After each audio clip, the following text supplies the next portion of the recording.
اعوذ باللہ من الشیطان الرجیم بسم اللہ الرحمن الرحیم والطور وکتاب مسطور فی رق منشور والبیت المعمور والسقف المرفوع والبحر المسجور إن عذاب ربك لواقع ما له من دافع يوم تمور السماء مورا وتسير الجبال سيرا فويل يومئذ للمكذبين الذين هم في خوض يلعبون يوم يدعون إلى نار جهنم دعا هذه النار التي كنتم بها تكذبون أفسحر هذا أم أنتم لا تبصرون اصلوها فاصبروا أو لا تصبروا سواء عليكم إنما تجزون ما كنتم تعملون إن المتقين في جنات ونعيم فاكهين بما آتاهم ربهم ووقاهم ربهم عذاب الجحيم كلوا واشربوا هنيئا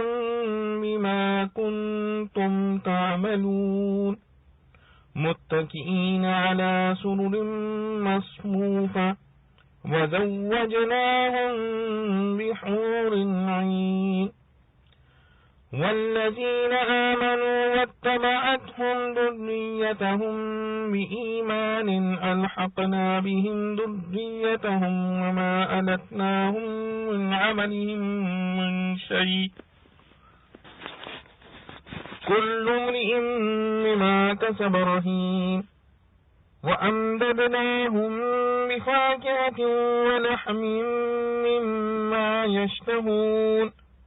يتنازعون فيها كأسا لا لغو فيها ولا تأثيم ويطوف عليهم غلمان لهم كأنهم لؤلؤ مكنون وأقبل بعضهم على بعض يتساءلون قالوا إنا كنا قبل في أهلنا مشفقين فمن الله علينا ووقانا عذاب السموم إنا كنا من قبل ندعوه إنه هو البر الرحيم. سورۃ الطور. سورہ طور مکہ میں نازل ہوئی اور اس کی 49 آیتیں ہیں اور 2 رکوع. شروع اللہ کے نام سے جو بے حد مہربان نہایت رحم والا ہے. قسم ہے طور کی اور لکھی ہوئی کتاب کی، کشادہ ورق میں اور آباد گھر کی اور اونچی چھت کی اور ابلتے ہوئے دریا کی. بے شک عذاب تیرے رب کا ہو کر رہے گا، اس کو کوئی نہیں ہٹانے والا. جس دن لرزے آسمان کپ کپا کر اور پھنے پہاڑ چل کر، سو خرابی ہے اس دن جھٹلانے والوں کو جو باتیں بناتے ہیں کھیلتے ہوئے. جس دن کے دھکیلے جائیں دوزخ کی طرف دھکیل کر، یہ وہ ہے آگ جس کو تم جھوٹ جانتے تھے. اب بھلا یہ جادو ہے یا تم کو نہیں سوچتا؟ چلے جاؤ اس کے اندر، پھر تم صبر کرو یا نہ صبر کرو، تم کو برابر ہے، وہی بدلہ پاؤ گے جو کچھ تم کرتے تھے. جو ڈرنے والے ہیں وہ باغوں میں ہیں اور نعمت میں، میوے کھاتے ہوئے جو ان کو دیے ان کے رب نے، اور بچایا ان کو ان کے رب نے دوزخ کے عذاب سے. کھاؤ اور پیو رچتا ہوا بدلہ ان کاموں کا جو تم کرتے تھے۔ تکیہ لگائے بیٹھے تختوں پر برابر بچھے ہوئے قطار باندھ کر، اور بیاہ دی ہم نے ان کو حوریں بڑی آنکھوں والیاں، اور جو لوگ یقین لائے اور ان کی راہ پر چلی ان کی اولاد ایمان سے پہنچا دیا ہم نے ان تک ان کی اولاد کو، اور گھٹایا نہیں ہم نے ان سے ان کا کیا ذرا بھی۔ ہر آدمی اپنی کمائی میں پھنسا ہے، اور تار لگا دیا ہم نے ان پر میووں کا اور گوشت کا جس چیز کو چاہیں۔ جھپٹتے ہیں وہاں پیالہ،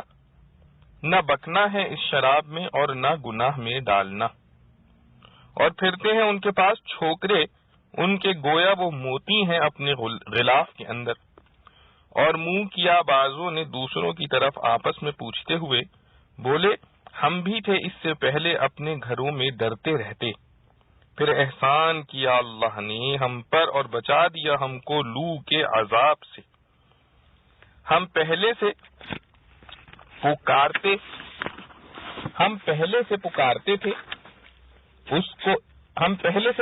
تھے اس کو، بے شک وہی ہے نیک سلوک والا مہربان۔ خلاصہ تفسیر، قسم ہے طور پہاڑ کی اور اس کتاب کی جو کھلے ہوئے کاغذ میں لکھی ہے، مراد اس سے نامہ اعمال ہے جس کی نسبت دوسری آیت میں آیا ہے کتابا یلقاہ منشورا، اور جس چیز میں وہ لکھا ہوا ہے اس کو تشبیہاً کاغذ کہہ دیا۔ اور قسم ہے بیت المعمور کی کہ 7ویں آسمان میں عبادت خانہ ہے فرشتوں کا، اور قسم ہے اونچی چھت کی، مراد آسمان ہے۔ قال تعالی وجعلنا السماء سقفا محفوظا، وقال تعالی اللہ الذی رفع السماوات، اور قسم ہے دریائے شور کی جو پانی سے پر ہے۔ آگے جواب قسم ہے کہ بے شک آپ کے رب کا عذاب ضرور ہو کر رہے گا،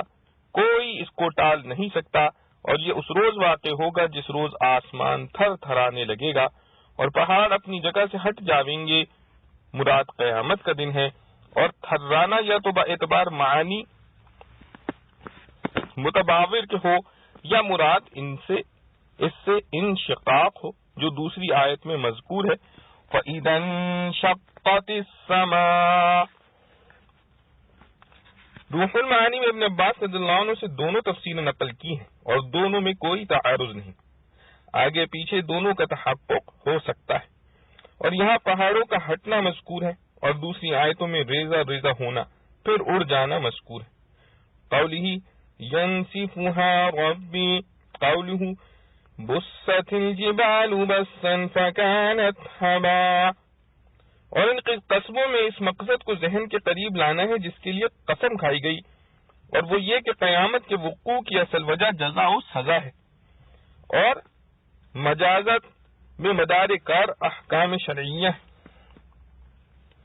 بس طور کی قسم کھانے میں اشارہ ہو گیا کہ اللہ تعالیٰ جل شانہ صاحب کلام و احکام ہے، پھر ان احکام کی مخالفت یا موافقت مبنا ہے مجازہ کا۔ نامہ اعمال کی قسم کھانے میں اشارہ ہو گیا اس موافقت یا مخالفت کے محفوظ و منضبط ہونے کی طرف۔ مجازہ اس پر بھی موقوف ہے کہ احکام الہیہ کی اطاعت ضروری ہو۔ بیت المعمور کی قسم میں اشارہ ہو گیا کہ عبادت ایسا ضروری امر ہے کہ فرشتوں کو بھی باوجود اس کے کہ ان کے لیے جزا و سزا نہیں، اس سے نہیں چھوڑا گیا۔ پھر نتیجہ مجازات دو چیزیں ہیں، جنت اور دوزخ۔ سما کی قسم میں اشارہ ہو گیا کہ جنت ایسی ہی رفعت کا مکان ہے جیسے آسمان، اور بحر مسجور کی قسم میں اشارہ ہو گیا کہ دوزخ بھی ایسی ہی خوفناک چیز ہے جیسے سمندر۔ یہ وجہ تقسیم اقسام کی ہو سکتی ہے، اور نفس قسم کی توجہ سورہ ہجر کی آیت لعمرک کے ریل میں اور غایت و غرض کی شروع سورہ صافات میں گزر چکی ہے۔ آگے اس یوم کے بعد واقعات ارشاد فرماتے ہیں کہ جب یہ ثابت ہوا کہ مستحقین عذاب کے لیے عذاب ضرور واقع ہوگا، تو جو لوگ قیامت کے اور دیگر امور حقہ توحید و رسالت کے جھٹلانے والے ہیں اور جو تکذیب کے مشغلے میں بےہودگی کے ساتھ لگ رہے ہیں جس سے وہ مستحق عذاب ہو گئے ہیں، ان کی اس روز بڑی کمبختی آوے گی جس روز کہ ان کو آتش دوزخ کی طرف دھکے دے دے کر لاویں گے، کیونکہ خوشی سے ایسے جگہ کون آتا ہے پھر جب ان کے ڈالنے کا وقت ہوگا تو اس حالت سے پکڑ کے ڈال دیے جاویں گے. فَيُؤْخَذُ بِالنَّوَاصِي وَالْأَقْدَامِ، اور ان کو دوزخ دکھلا کر زجرن کہا جاوے گا کہ یہ وہی دوزخ ہے جس کو تم جھٹلایا کرتے تھے، یعنی جن آیتوں میں اس کی خبر تھی ان کو جھٹلاتے تھے، اور نیز ان آیات کو سحر کہا کرتے تھے. خیر وہ تو تمہارے نزدیک سحر تھا، تو کیا یہ بھی سحر ہے؟ دیکھ کر بتلاؤ، یا یہ کہ تم کو اب بھی نظر نہیں آتا جیسا دنیا میں نظر نہ آنے کی وجہ سے منکر ہو گئے تھے. اچھا تو اب اس میں داخل ہو کر پھر خواہ اس کی سحار کرنا یا سحار نہ کرنا تمہارے حق میں دونوں برابر ہیں. نہ یہی ہوگا کہ تمہاری ہائے واویلا سے نجات ہو جائے، اور نہ یہی ہوگا کہ تمہاری تسلیم و انقیاد سکوت پر رحم کر کے نکال دیا جاوے، بلکہ ہمیشہ اسی میں رہنا ہوگا، اور جیسا تم کرتے تھے ویسا ہی بدلہ تم کو دیا جائے گا. تم کفر کیا کرتے تھے جو سب سے بڑی نافرمانی اور اللہ تعالی کے حقوق اور کمالات غیر متناہیہ کی ناشکری ہے. پس بدلے میں دوزخ کا خلود نصیب ہوگا جو کہ عذاب اشد و غیر متناہی ہے.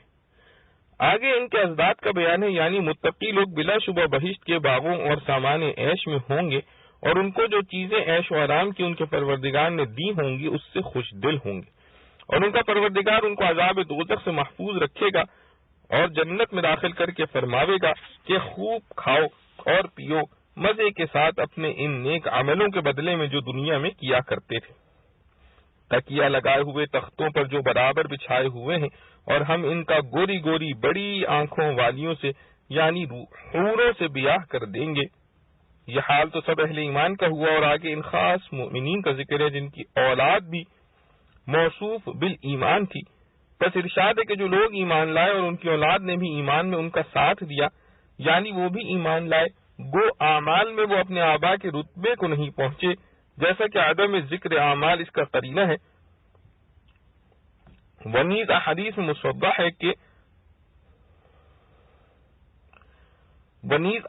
میں مصرح ہے کانوا دونہ فی العمل وکانت منازل آبائہم ارفع ولم یبلغوا درجتک بعملک، رواہ فی الدر المنثور. تو گو ان کے عمل میں کمی کا مقتضا یہ تھا کہ ان کا درجہ بھی کم ہو، لیکن ان آبا مومنین کے اکرام اور ان کو خوش کرنے کے لیے ہم ان کی اولاد کو بھی درجے میں ان کے ساتھ شامل کر دیں گے، اور اس شامل کرنے کے لیے ہم اہل جنت متبوعین کے عمل میں سے کوئی چیز کم نہیں کریں گے. یعنی یہ نہ کریں گے کہ متبوعین کے بعض اعمال لے کر ان کی ذریت کو دے کر دونوں کو برابر کر دیں. جیسے مثلا ایک شخص کے پاس 600 روپے ہوں اور ایک کے پاس 400 اور دونوں کا برابر کرنا مقصود ہو، تو اس کی ایک صورت تو یہ ہو سکتی ہے کہ 600 روپے والے سے 100 روپے لے کر اس 400 والے کو دے دیے جائیں کہ دونوں کے پاس 500 ہو جائے. اور دوسری صورت جو کریموں کی شان کے لائق ہے یہ ہے کہ 600 والے سے کچھ نہ لیا جائے بلکہ اس 400 والے کو 200 روپے اپنے پاس سے دے دیں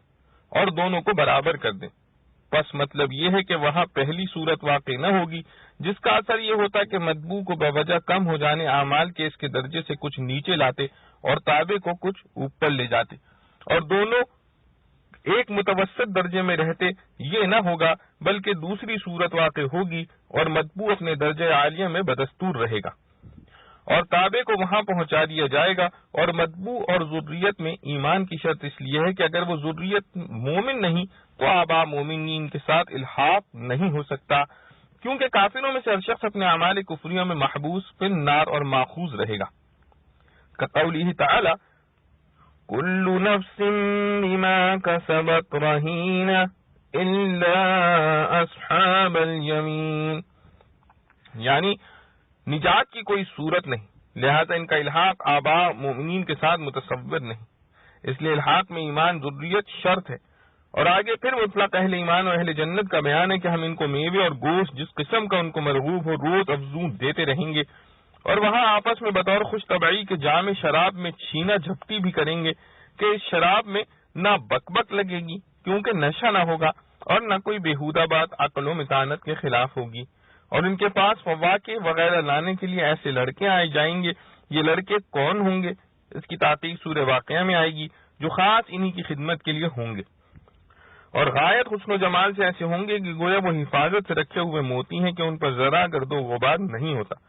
اور آب و تاب اعلیٰ درجے کی ہوتی ہے اور ان کو روحانی مسرت بھی ہوگی۔ چنانچہ اس میں سے ایک کا بیان یہ ہے کہ وہ ایک دوسرے کی طرف متوجہ ہو کر بات چیت کریں گے اور اثناء گفتگو میں یہ بھی کہیں گے کہ بھائی ہم تو اس سے پہلے اپنے گھر یعنی دنیا میں انجام کار سے بہت ڈرا کرتے تھے، سو خدا نے ہم پر بڑا احسان کیا اور ہم کو عذاب دوزخ سے بچا لیا، اور ہم اس سے پہلے یعنی دنیا میں اس سے دعائیں مانگا کرتے تھے کہ ہم کو دوزخ سے بچا کر جنت میں لے جاوے، سو اللہ نے دعا قبول کر لی، واقعی وہ بڑا محسن مہربان ہے۔ اور اس مضمون سے مسرت ہونا ظاہر ہے، اور چونکہ یہ امر دو حیثیت سے نعمت تھا، ایک فی نفسی ہی عذاب سے بچانا، دوسرے ہم ناکاروں کی ناچیز عرض قبول کر لینا، اس لیے دو عنوانوں سے تعبیر کیا گیا۔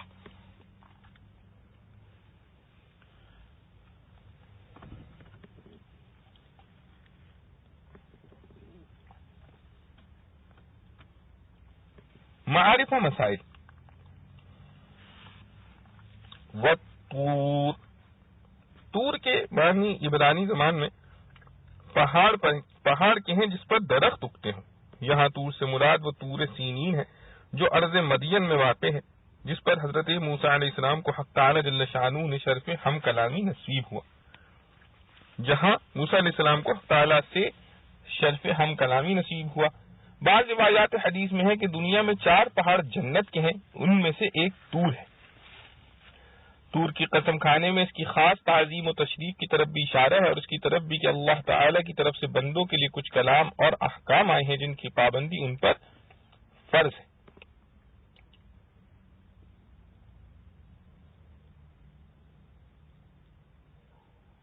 وَكِتَابٍ مَّسْطُورٍ فِي رَقٍّ مَّنشُورٍ۔ لفظ رق دراصل پتلی باریک کھال کے لیے بولا جاتا ہے جو لکھنے کے واسطے کاغذ کی جگہ بنائی جاتی تھی۔ مراد اس سے وہ چیز ہے جس پر لکھا گیا ہو، اس لیے اس کا ترجمہ کاغذ سے کر دیا جاتا ہے۔ اور کتاب مستور سے مراد یا تو انسان کا نامہ اعمال ہے جیسا کہ خلاصہ تفسیر میں لکھا گیا ہے، اور بعض مفسرین نے اس سے مراد قرآن کریم قرار دیا ہے۔ آسمانی کعبہ بیت معمور، والبیت المعمور، بیت معمور آسمان میں فرشتوں کا کعبہ ہے، دنیا کے کعبے کے بالمقابل ہے۔ صحیحین کی حدیث میں ثابت ہے کہ شب معراج میں رسول اللہ صلی اللہ علیہ وسلم جب 7ویں آسمان پر پہنچے تو آپ صلی اللہ علیہ وسلم کو بیت معمور کی طرف لے جایا گیا، جس میں ہر روز 70,000 فرشتے عبادت کے لیے داخل ہوتے ہیں۔ پھر کبھی ان کو دوبارہ یہاں پہنچنے کی نوبت نہیں آتی، کیونکہ ہر روز دوسرے نئے فرشتوں کا نمبر ہوتا ہے۔ بیت معمور 7ویں آسمان کے رہنے والے فرشتوں کا کعبہ ہے، اسی لیے شب معراج میں رسول اللہ صلی اللہ تعالی علیہ وآلہ وسلم جب بیت معمور پر پہنچے تو دیکھا کہ ابراہیم علیہ السلام اس کی دیوار سے ٹیک لگائے بیٹھے ہیں۔ چونکہ وہ دنیا کے کعبہ کے بانی تھے، اللہ تعالی نے اس کی جزا میں آسمان کے کعبے سے بھی ان کا خاص تعلق قائم کر دیا۔ والبحر المسجور، بحر سے مراد سمندر اور مسجور سجر سے مشتق ہے، جو کئی معنی کے لیے استعمال ہوتا ہے۔ ایک معنی آگ بھڑکانے کے بھی ہیں، بعض حضرات مفسرین نے اس جگہ یہی معنی لیے کہ قسم سمندر کی جو آگ بنا دیا جائے گا۔ اس میں اشارہ اس طرف ہے کہ قیامت کے روز سارا سمندر آگ بن جائے گا، جیسا کہ دوسری آیت میں ہے وَإِذَا الْبِحَارُ سُجِّرَتْ، یعنی چاروں طرف کے سمندر آگ بن کر میدان حشر میں جمع ہونے والے انسانوں کے محیط ہو جائیں گے۔ یہی معنی حضرت سعید بن مسیب رحمۃ اللہ علیہ نے حضرت علی رضی اللہ عنہ سے نقل کیے ہیں۔ حضرت ابن عباس اور سعید بن مسیب رحمۃ اللہ علیہ، مجاہد رحمۃ اللہ علیہ، عبید اللہ بن عمیر رضی اللہ عنہ نے بھی یہی تفسیر کی ہے۔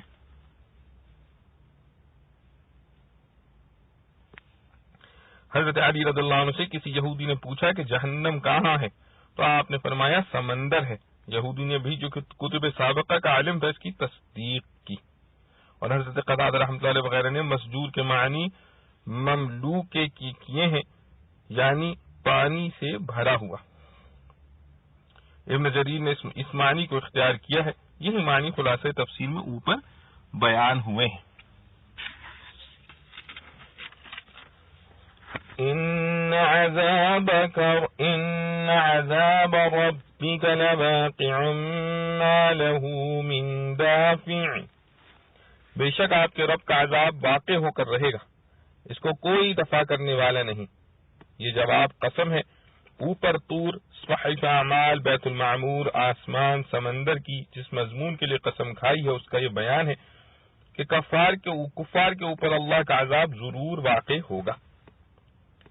واقعہ فاروق اعظم رضی اللہ عنہ، حضرت فاروق اعظم رضی اللہ عنہ نے ایک روز سورہ طور پڑھی۔ جو اس آیت پر پہنچے تو ایک آہ سرد بھری، جس کے بعد 20 روز تک بیمار رہے۔ لوگ عیادت کو آتے مگر یہ کسی کو معلوم نہ ہو سکا کہ بیماری کیا ہے۔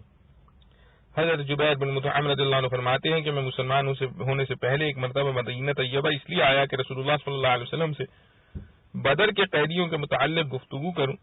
میں پہنچا تو رسول اللہ صلی اللہ علیہ وسلم مغرب کی نماز میں سورہ طور پڑھ رہے تھے اور آواز مسجد سے باہر تک پہنچ رہی تھی۔ جب یہ آیت پڑھی، ان عذاب ربک لواقع ما له من دافع، اچانک میری یہ حالت ہوئی کہ گویا میرا دل خوف سے پھٹ جائے گا۔ میں نے فوراً اسلام قبول کیا۔ مجھے اس وقت یہ محسوس ہو رہا تھا کہ میں اس جگہ سے ہٹ نہیں سکوں گا کہ مجھ پر عذاب آ جائے گا۔ یوم تمور السماء مورا، لغت میں مضطربانہ حرکت کو مور کہا جاتا ہے۔ آسمان کی اضطرابی حالت جو قیامت کے روز ہوگی، یہ اس کا بیان ہے۔ بزرگوں کے ساتھ نسبی تعلق آخرت میں بھی نفع دے گا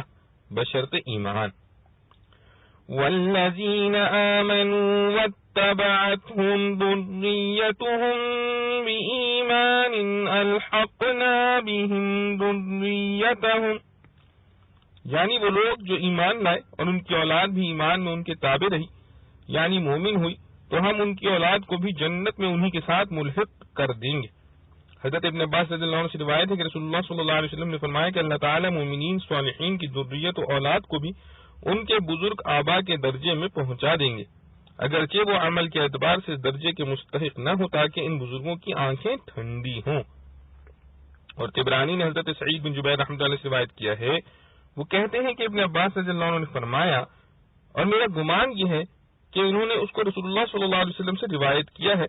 کہ جب کوئی شخص جنت میں داخل ہوگا تو اپنے ماں باپ اور بیوی اور اولاد کے متعلق پوچھے گا، وہ کہاں ہیں؟ اس سے کہا جائے گا کہ وہ تمہارے درجے کو نہیں پہنچے، اس لیے ان کا جنت میں الگ مقام ہے۔ یہ شخص عرض کرے گا، اے میرے پروردگار، میں نے جو کچھ عمل کیا وہ اپنے لیے اور ان سب کے لیے کیا تھا، تو حق تعالی شانہ کی طرف سے حکم ہوگا کہ ان کو بھی اسی درجہ جنت میں ان کے ساتھ رکھا جائے۔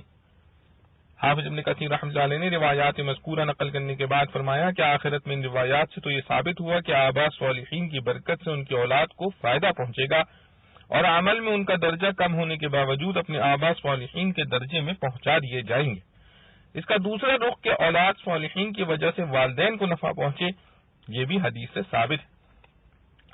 مسند احمد میں حضرت ابو ہریرہ رضی اللہ عنہ سے روایت ہے کہ رسول اللہ صلی اللہ علیہ وسلم نے فرمایا کہ اللہ تعالیٰ اپنے بعض نیک بندوں کا درجہ جنت میں اس کے عمل کی مناسبت سے بہت اونچا کر دیں گے، تو یہ دریافت کرے گا کہ میرے پروردگار مجھے یہ مقام اور درجہ کہاں سے مل گیا، میرا عمل تو اس قابل نہ تھا۔ تو جواب یہ دیا جائے گا کہ تمہاری اولاد نے تمہارے لیے استغفار اور دعا کی، اس کا یہ اثر ہے۔ وَمَا أَلَتْنَاهُم مِّنْ عَمَلِهِم مِّن شَيْءٍ، الت اور ایلات کے لفظی معنی کم کرنے کے ہیں۔ معنی آیت کی یہ ہے کہ صالحین کی اولاد کو ان کے درجہ عمل سے بڑھا کر صالحین کے ساتھ ملحق کرنے کے لیے ایسا نہیں کیا گیا کہ صالحین کے عمل میں سے کچھ کم کر کے ان کی اولاد کا عمل پورا کیا جاتا، بلکہ اپنے فضل سے ان کی برابر کر دیا گیا۔ کل امرئ بما کسب رہین، یعنی ہر انسان اپنے عمل میں محبوس ہوگا، ایسا نہیں ہوگا کہ کسی دوسرے کا گناہ اس کے سر ڈال دیا جائے۔ یعنی جس طرح آیت سابقہ میں اور اولاد صالحین کو صالحین کی خاطر سے درجہ بڑھا دیا گیا، یہ عمل حسنات میں تو ہوگا، سیئات میں ایک کے گناہ کا کوئی اثر دوسرے پر نہ پڑے گا۔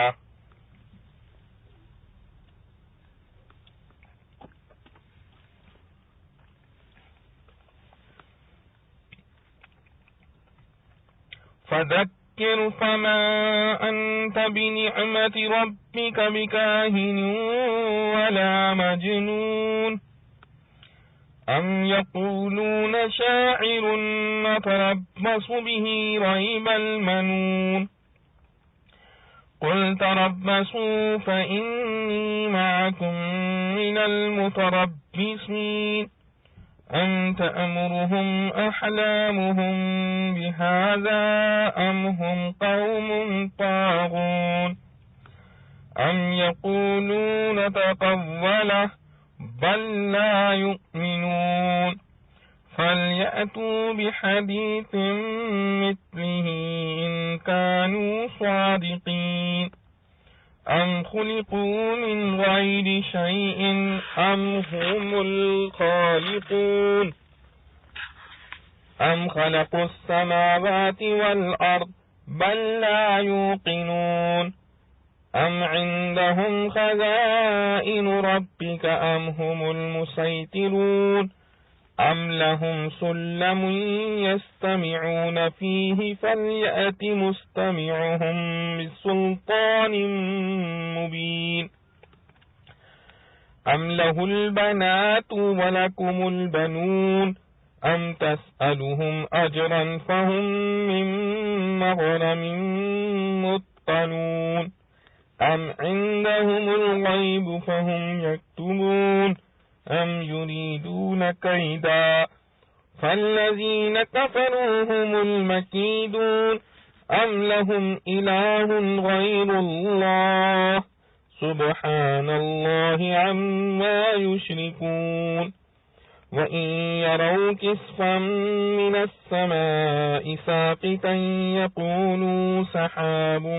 مركوم فذرهم حتى يلاقوا يومهم الذي فيه يصعقون يوم لا يغني عنهم كيدهم شيئا ولا هم ينصرون وإن للذين ظلموا عذابا دون ذلك ولكن أكثرهم لا يعلمون واصبر لحكم ربك فإنك بأعيننا وسبح بحمد ربك حين تقوم ومن الليل فسبحه وإدبار النجوم. اب تو سمجھا دے کہ تو اپنے رب کے فضل سے نہ جنوں سے خبر لینے والا ہے اور نہ دیوانہ. کیا کہتے ہیں یہ شاعر ہے ہم منتظر ہیں اس پر گردش زمانہ کے. تو کہہ تم منتظر رہو کہ میں بھی تمہارے ساتھ منتظر ہوں. کیا ان کی عقلیں یہی سکھلاتی ہیں ان کو یا یہ لوگ شرارت پر ہیں یا کہتے ہیں یہ قرآن خود بنا لایا کوئی نہیں پر وہ یقین نہیں کرتے. پھر چاہیے کہ لے آئیں کوئی بات اسی طرح کی کہ اگر وہ سچے ہیں. کیا وہ بن گئے ہیں آپ ہی آپ یا وہی ہیں بنانے والے یا انہوں نے بنایا آسمانوں کو اور زمین کو؟ کوئی نہیں پر وہ یقین نہیں کرتے. کیا ان کے پاس ہے خزانے تیرے رب کے یا وہی داروغہ ہیں؟ کیا ان کے پاس کوئی سیڑھی ہے جس پر سن آتے ہیں؟ تو چاہیے لے آئے جو سنتا ہے ان میں ایک سند کھلی ہوئی. کیا اس کے یہاں بیٹیاں ہیں اور تمہارے لیے بیٹے؟ کیا تو مانگتا ہے ان سے کچھ بدلہ سو ان پر تاوان کا بوجھ ہے؟ کیا ان کو خبر ہے بھید کی سو وہ لکھ رکھتے ہیں؟ کیا چاہتے ہیں کچھ داؤ کرنا سو جو منکر ہیں وہی آتے ہیں داؤ میں. کیا ان کا کوئی حاکم ہے اللہ کے سوائے؟ وہ اللہ پاک ہے ان کے شریک بنانے سے. اور اگر دیکھیں ایک تختہ آسمان سے گرتا ہوا کہیں یہ بادل ہے گاڑھا سو تو چھوڑ دے ان کو یہاں تک کہ دیکھ لیں اپنے اس دن کو جس میں ان پر پڑے گی بجلی کی کڑک. جس دن کام نہ آئے گا ان کو ان کا داؤ ذرا بھی اور نہ ان کو مدد پہنچے گی. اور ان گنہگاروں کے لیے ایک عذاب ہے اس سے ورے پر بہت ان میں کے نہیں جانتے. اور تو ٹھہرا رہ منتظر اپنے رب کے حکم کا. تو ہماری آنکھوں کے سامنے ہے. اور پاکی بیان کر اپنے رب کی خوبیاں جس وقت تو اٹھتا ہے اور کچھ رات میں بول اس کی پاکی اور پیٹھ پھیرتے وقت تاروں کے.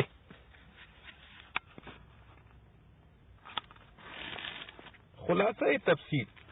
جب آپ صلی اللہ علیہ وسلم پر مضامین واجب التبلیغ کی وحی کی جاتی ہے، جیسے اوپر ہی جنت و دوزخ کے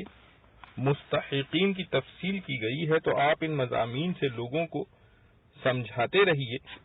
کیونکہ آپ بفضلہ تعالی نہ تو کاہن ہیں اور نہ مجنون ہیں، جیسے مشرکین کا یہ قول سورہ والضحیٰ کی شان نزول میں منقول ہے۔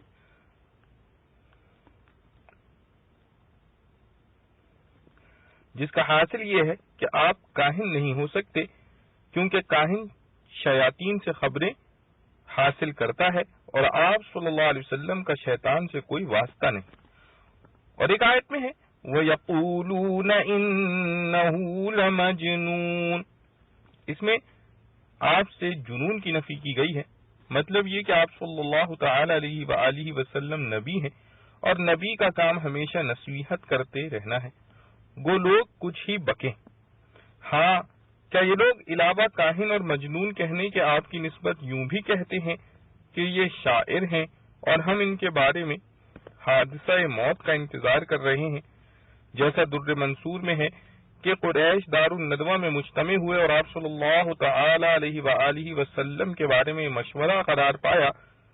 کہ جیسے اور شعراء مر کر ختم ہو گئے، آپ صلی اللہ علیہ وسلم بھی انہی میں کے ایک ہیں، اسی طرح آپ صلی اللہ علیہ وسلم بھی ہلاک ہو جائیں گے تو اسلام کا قصہ ختم ہو جائے گا۔ آپ صلی اللہ تعالی علیہ وسلم فرما دیجئے کہ بہتر تم منتظر رہو، سو میں بھی تمہارے ساتھ منتظر ہوں، یعنی تم میرا انجام دیکھو، میں تمہارا انجام دیکھتا ہوں۔ اس میں اشارتاً پیشن گوئی ہے کہ میرا انجام فلاح و کامیابی ہے اور تمہارا انجام خسارہ اور ناکامی ہے،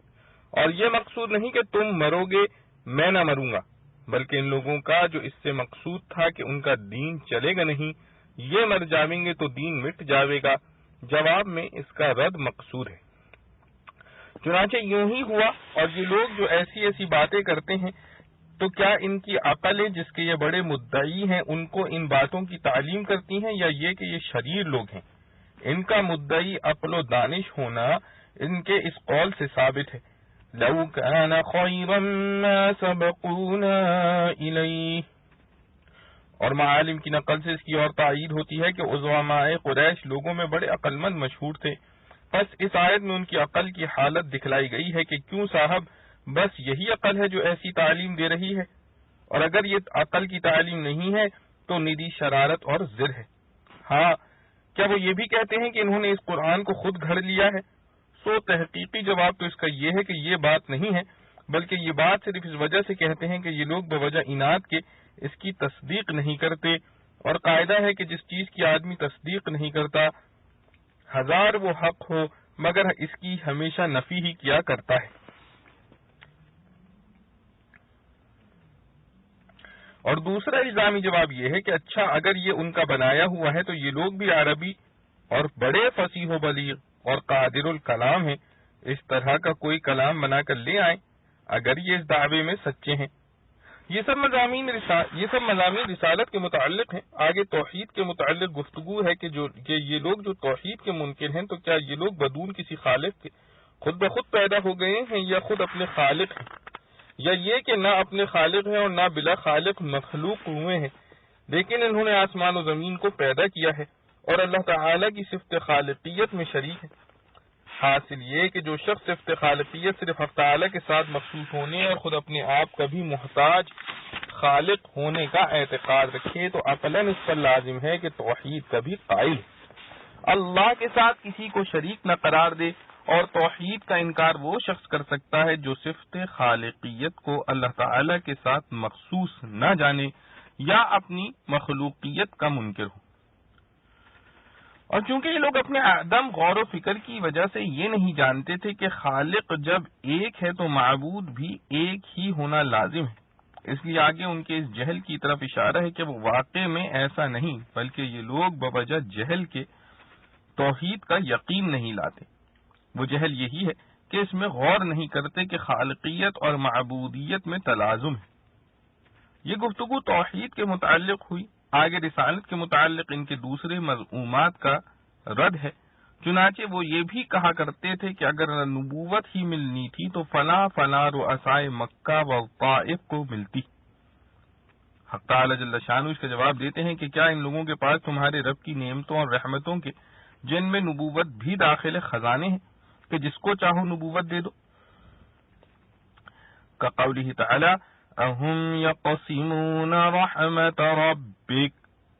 یا یہ لوگ اس محکمہ نبوت کے حاکم ہیں کہ جسے چاہیں نبوت دلوا دیں۔ یعنی دینے دلانے کی دو صورتیں ہیں، ایک تو یہ کہ مثلا خزانہ اپنے قبضے میں ہو، دوسری یہ کہ قبضے میں نہ ہو مگر قابضان خزانہ اس کے محکوم ہو کہ اس کے دستخط دیکھ کر دیتے ہو، مگر قابضان خزانہ اس کے محکوم ہو کہ اس کے دستخط دیکھ کر دیتے ہوں۔ یہاں دونوں کی نفی فرما دی، جس کا حاصل یہ ہے کہ یہ لوگ جو رسالت محمدیہ صلی اللہ علیہ وسلم کے منکر ہیں اور مکہ و طائف کے رؤساء کو رسالت کا مستحق قرار دیتے ہیں، ان کے پاس اس کی کوئی دلیل عقلی تو ہے نہیں، بلکہ خود اس کے عکس پر دلائل عقلیہ قائم ہے، اور اسی لیے محض استفہام انکاری پر اکتفا فرمایا۔ اب آگے دلیل نقلی کی نفی فرماتے ہیں، یعنی کیا ان لوگوں کے پاس کوئی سیڑھی ہے کہ اس پر چڑھ کر آسمان کی باتیں سن لیا کرتے ہیں؟ یعنی دلیل نقلی وحی آسمانی ہے، اور اس علم کے دو طریقے ہیں، یا تو وحی کسی شخص پر آسمان سے نازل ہو یا صاحب وحی آسمان پر چڑھے، اور دونوں کا منتفی ہونا ان لوگوں سے ظاہر ہے۔ آگے اس کے متعلق ایک احتمال عقلی کا ابطال فرماتے ہیں کہ اگر فرداً یہ لوگ دعویٰ کرنے لگیں کہ ہم آسمان پر چڑھ جاتے اور وہاں کی باتیں سنتے ہیں، تو ان میں جو وہاں کی باتیں سناتا ہو وہ اس دعویٰ پر کوئی صاف دلیل پیش کرے جس سے ثابت ہو کہ یہ شخص مشرف بھی وہی ہوا ہے، جیسا ہمارے نبی صلی اللہ علیہ وسلم اپنے وحی پر دلائل خارقہ یقینیہ رکھتے ہیں۔ آگے پھر توحید کے بارے میں ایک خاص مضمون کے متعلق کلام ہے، یعنی منکرین توحید جو فرشتوں کو خدا کی بیٹیاں قرار دے کر شرک کرتے ہیں، تو ہم ان سے پوچھتے ہیں کہ کیا خدا کے لیے بیٹیاں تجویز کی جاویں اور تمہارے لیے بیٹے تجویز ہوں؟ یعنی اپنے لیے تو وہ چیز پسند کرتے ہو جس کو اعلیٰ درجے کا سمجھتے ہو، اور خدا کے لیے وہ چیز تجویز کرتے ہو جس کو ادنا درجے کا سمجھتے ہو، جس کا بیان سورہ صافات کے اخیر میں مفصل مدلل گزرا ہے۔ آگے پھر رسالت کے متعلق کلام ہے کہ ان کو جو باوجود آپ صلی اللہ علیہ وسلم کی حقانیت ثابت ہو جانے کہ آپ صلی اللہ علیہ وسلم کا اتباع اس قدر ناگوار ہے، تو کیا آپ ان سے کچھ معاوضہ تبلیغ احکام کا مانگتے ہیں کہ وہ تاوان ان کو گرا معلوم ہوتا ہے؟ وَهَذَا كَقَوْلِهِ تَعَالَىٰ أَمْ تَسْأَلُهُمْ خَرْجًا۔ آگے قیامت اور جزا کے متعلق کلام ہے کہ وہ لوگ جو کہتے ہیں کہ اول تو قیامت ہوگی نہیں، اور اگر بالفرض ہوگی تو ہم وہاں بھی اچھے رہیں گے، کما فی قوله تعالی وَمَا أَظُنُّ السَّاعَةَ قَائِمَةٌ وَلَئِن رُجِعْتُ إِلَىٰ رَبِّي إِنَّ لِي عِندَهُ لَلْحُسْنَىٰ۔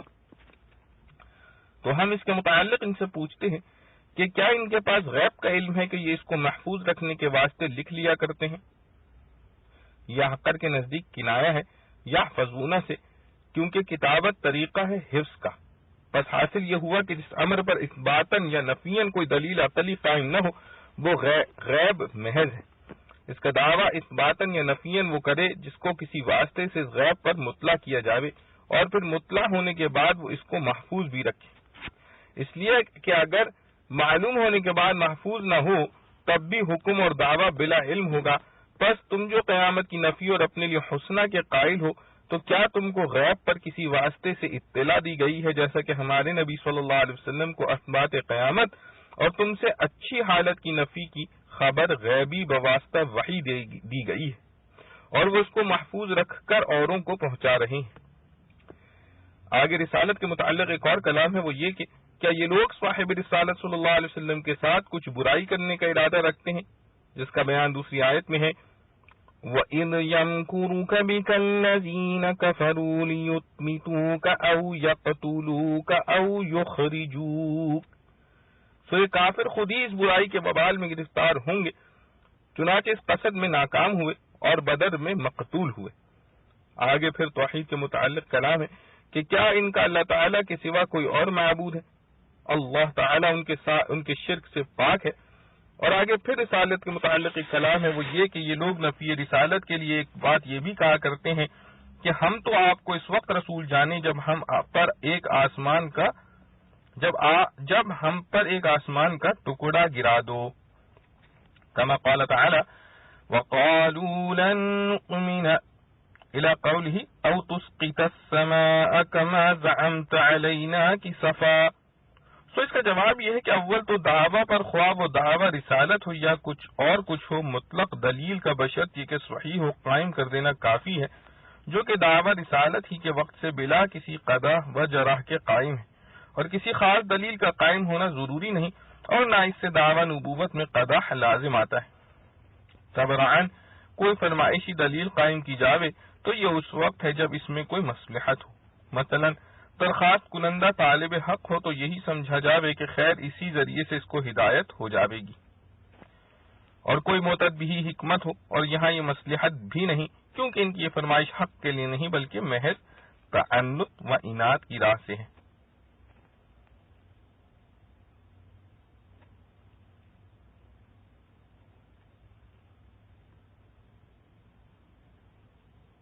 اور وہ ایسے ضدی ہیں کہ اگر ان کا یہ فرمائشی معجزہ واقع بھی ہو جاوے اور وہ آسمان کے ٹکڑے کو دیکھ بھی لیں کہ گرتا ہوا آ رہا ہے تو اس کو بھی یوں کہہ دیں کہ یہ تو طے بطے جمع ہوا بادل ہے۔ قوله تعالی وَلَوْ أَنَّا فَتَحْنَا عَلَيْهِمْ بَابًا مِّنَ السَّمَاءِ فَظَلُّوا فِيهِ يَعْرُجُونَ۔ پس جب مصلحت بھی نہیں ہے اور دوسری مصلحتوں کی نفی کا بھی ہم کو علم ہے بلکہ ان فرمائشی معجزات کا وقوع خلاف حکمت ہے، پس جب ضرورت نہیں مصلحت نہیں بلکہ خلاف مصلحت ہے پھر کیوں واقع کیا جاوے، اور نہ اس کے عدم وقوع سے نبوت کی نفی ہوتی ہے۔ آگے ان کے غلو فی الکفر پر جو اوپر کی آیتوں سے اور شدت عناد پر جو کہ آخر کی آیت سے معلوم ہوتا ہے بطور تفصیل کے حضور صلی اللہ علیہ وسلم کو تسلی دی گئی ہے، فرماتے ہیں کہ جب یہ لوگ ایسے طاغی اور باغی اور غالی ہیں تو ان سے توقع ایمان کر کے رنج میں نہ پڑیے بلکہ ان کو انہی کی حالت پر رہنے دیجیے یہاں تک کہ ان کو اپنے اس دن سے سابقہ واقع ہو جس میں ان کے ہوش اڑ جاویں گے۔ مراد قیامت کا دن ہے، اور اس صعاب کی تفصیل سورہ زمر کے آخری آیت وَنُفِخَ کی تفسیر میں گزری ہے، اور معنی حتیٰ کی تحقیق سورہ زخرف کے آخر میں جہاں حتیٰ یلاقوا آیا ہے گزری ہے۔ آگے اس دن کا بیان ہے، یعنی جس دن ان کی تدبیریں جو ان دنیا میں اسلام کی مخالفت اور اپنی کامیابی کے بارے میں کیا کرتے تھے ان کے کچھ بھی کام نہ آویں گی، اور نہ کہیں سے ان کو مدد ملے گی، نہ تو مخلوق کی طرف سے کہ اس کا امکان ہی نہیں اور نہ خالق کی طرف سے کہ اس کا وقوع نہیں، یعنی اس روز ان کو حقیقت معلوم ہو جاوے گی، باقی اس سے ادھر ایمان لانے والے نہیں، اور آخرت میں تو یہ مصیبت ان پر آوے ہی گی۔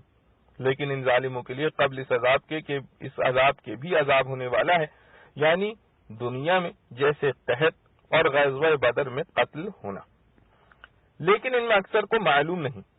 اکثر شاید اس لیے فرمایا ہو کہ بعضوں کے لیے ایمان مقدر تھا اور ان کا عدم علم بوجہ اس کے علم سے مبدل ہونے والا تھا،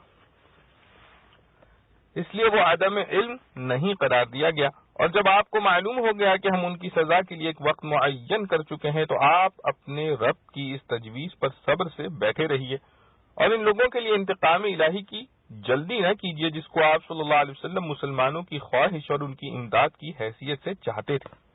اور نہ اس خیال سے انتقام میں جلدی کیجیے کہ یہ لوگ مدت مہلت میں آپ کو کوئی ضرر پہنچا سکیں گے، سو اس کا بھی اندیشہ نہ کیجیے کیونکہ آپ ہماری حفاظت میں ہیں، پھر کاہے کا ڈر۔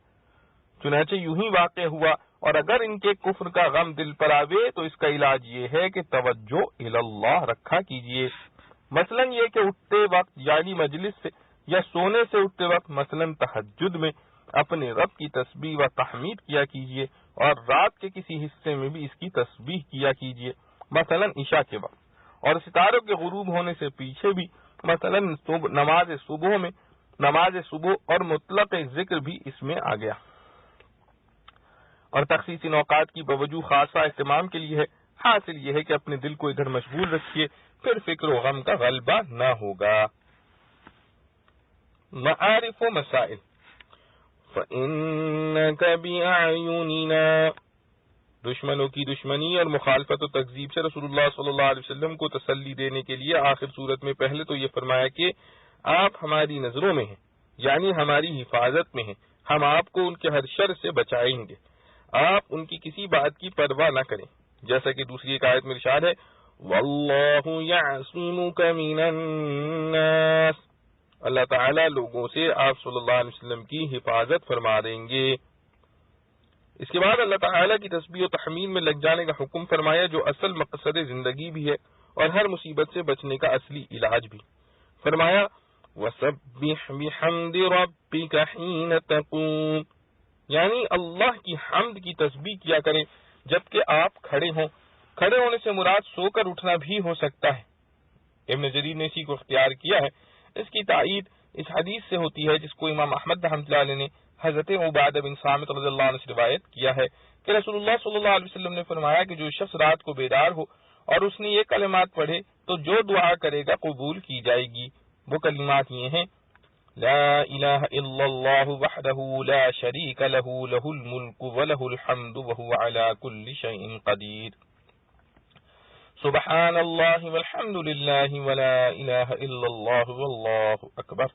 ولا حول ولا قوة الا باللہ۔ پھر اگر اس نے نماز پڑھنے کا ارادہ کیا اور وضو کر کے نماز پڑھی تو اس کی نماز قبول کی جائے گی۔ کفارہ مجلس، اور حضرت مجاہد اور ابو الاحوص وغیرہ ائمہ تفسیر نے فرمایا کہ حین تقوم سے مراد یہ ہے کہ جب آدمی اپنی کسی مجلس سے اٹھے تو یہ کہے کہ سبحانک اللہم وبحمدک۔ حضرت عطا بن ابی رباح نے اس آیت کی تفسیر میں فرمایا کہ جب تم اپنی مجلس سے اٹھو تو تسبیح و تحمید کرو، اگر تم نے اس مجلس میں کوئی نیک کام کیا ہے تو اس کی نیکی میں زیادتی اور برکت حاصل ہوگی، اور اگر کوئی غلط کام کیا ہے تو یہ کلمات اس کا کفارہ ہو جائیں گے۔ حضرت ابو ہریرہ رضی اللہ عنہ کی روایت ہے کہ رسول اللہ صلی اللہ تعالی علیہ وسلم نے فرمایا کہ جو شخص کسی مجلس میں بیٹھے اور اس میں اچھی بری باتیں ہوں تو اس مجلس سے اٹھنے سے پہلے اگر وہ یہ کلمات پڑھ لے تو اللہ تعالیٰ اس کی سب خطاؤں کو جو اس مجلس میں ہوئی ہیں معاف فرما دیں گے۔ وہ کلمات یہ ہیں سبحانک اللہم وبحمدک اشہد ان لا الہ الا انت استغفرک واتوب الیک، وَمِنَ اللَّيْلِ فَسَبِّحْهُ،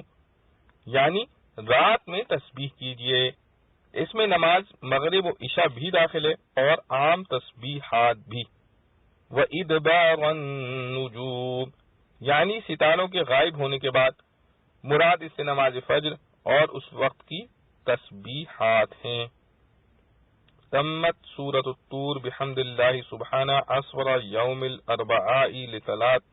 لتالات وعشرین من ربیع الاول، واللہ المسئول لإمام الباقی واللہ المسئول لإتمام الباقی بعونہ وحسن توفیقہ۔ اللہ رب العالمین سے دعا ہے کہ جو کچھ پڑھا سنا گیا ہم اس پر عمل کرنے کی توفیق نصیب فرمائے۔ وآخر دعوانا الحمدللہ رب العالمین۔ ربنا تقبل منا إنك أنت السميع العليم وتب علينا إنك أنت التواب الرحيم، سبحان ربك رب العزة عما يصفون،